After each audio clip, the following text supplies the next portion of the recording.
Kubwa la kwanza ni kupongeze mkurugenzi kwa uwekezaji mkubwa, na hakika mimi kama mwanamichezo nauona uwanja huu ni uwanja bora, uwanja wenye unaokidhi vigezo vingi.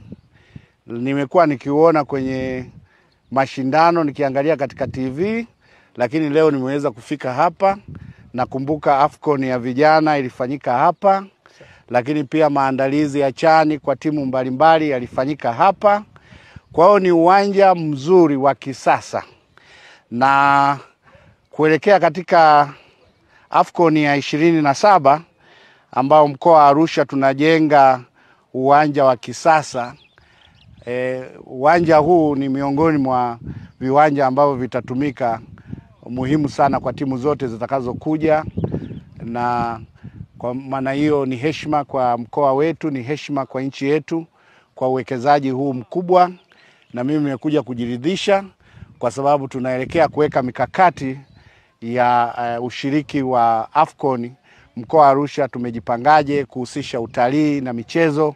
Kwa hiyo nimejiridhisha kwamba uwanja huu kama mkoa mwenyeji ni uwanja mzuri, na timu zitakazokuja basi zitatumia uwanja huu katika maandalizi, kujipanga maandalizi ya michezo. Kwa hiyo nikupongeze, na serikali tutaendelea kukupa ushirikiano wa kutosha.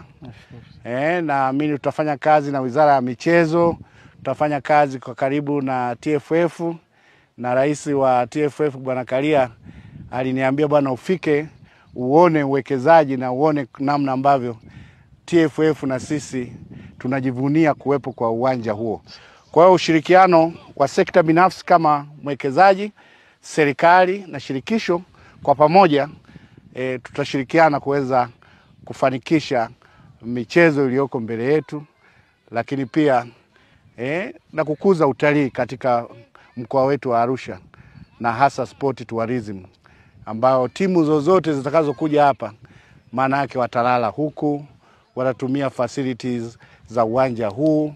Kwa hiyo maana yake wana uwezo wa kwenda Ngorongoro, wana uwezo wa kwenda Serengeti, na huo ndio utalii wa michezo. Nashukuru sana, na nikutakie kila laheri katika upanuzi wa uwekezaji unaoendelea kufanya. Tumekuwa tukiwa supported sana na serikali, lakini naona kinachoenda kwa uwepo wako sasa. Serikali kwa kutumia na kiongozi mkuu, rais wetu, pamoja na wewe kama mwakilishi wake. Ninaona tunaenda kufanya AFCON tukiwa na msaada mkubwa kutoka kwenu. Tunaamini tutaisupport serikali. Haya yote ni kwa faida ya wananchi. Na mimi naamini uwepo wako na ukaribu wako kwetu tutafika pazuri. Asante sana.